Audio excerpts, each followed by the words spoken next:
पटलं पाहिजे असं. अच्छा, तू एकदम मामाच बॉय आहेस का? हो. अच्छा, आई बाबाचे तू लग्न केल्यावर जॉईंट फॅमिलीमध्ये राहणार आहेस? नाही, बाबांना येत आई आहे. हा, म्हणजे जॉईंट फॅमिलीवर राहणार आहेस का तू? अच्छा, सही सही. तू भाऊ जॉईंट फॅमिलीवर राहतोस? अच्छा, तुम्ही लोकांना सॅड वाईबच करायची आहे का? हा, तू एक सांग मला फक्त की काय एक्सपेक्टेशन काय आहे, कशी मुलगी हवी आहे लग्नासाठी? शी इज अ 10 पण मेकूड खाते. काय बोलशील तू? खूप हॉट आहे मुलगी, ठीक आहे. हा, सगळं सही आहे. तू गेलास, पोहे कडक आहेत, हाईट चांगली आहे, म्हणजे तिचा जॉब पण आहे, 14 लाख LPA वगैरे वगैरे, ठीक आहे. पण तू बघितलंस की नंतर गेली आणि अशी बोट टाकलं ना आता, तर काय हा बोलशील?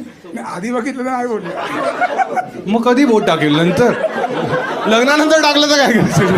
काहीच नाही करू शकत. बॉसचीच मुलगी मिळाली वाटत. चला, या दोघांसाठी डाय वाजवा.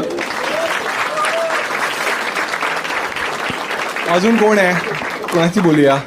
कोणाला आहे अशी इच्छा मनापासून बोलण्याची? तुला आहे इच्छा? ठीक आहे, दे, याला दे.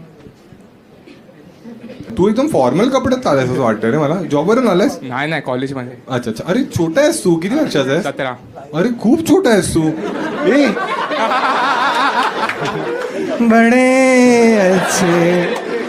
ए काय गर्लफ्रेंड वगैरे आहे भाऊ तुझी? काय नाव आहे? विसरलो मी. नाही, सांगितलंच नव्हतंस ना? आविष्कार.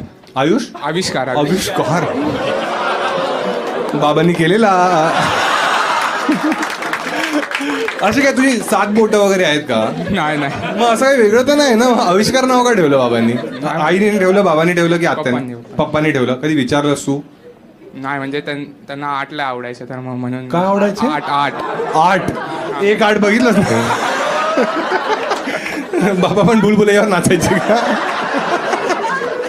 पाणी. हा, बाबांना 8 आवडायचं म्हणून त्यांनी ठेवलं. हा, माईक जवळच ठेव. तुझा भाऊ बहीण कोणी आहे?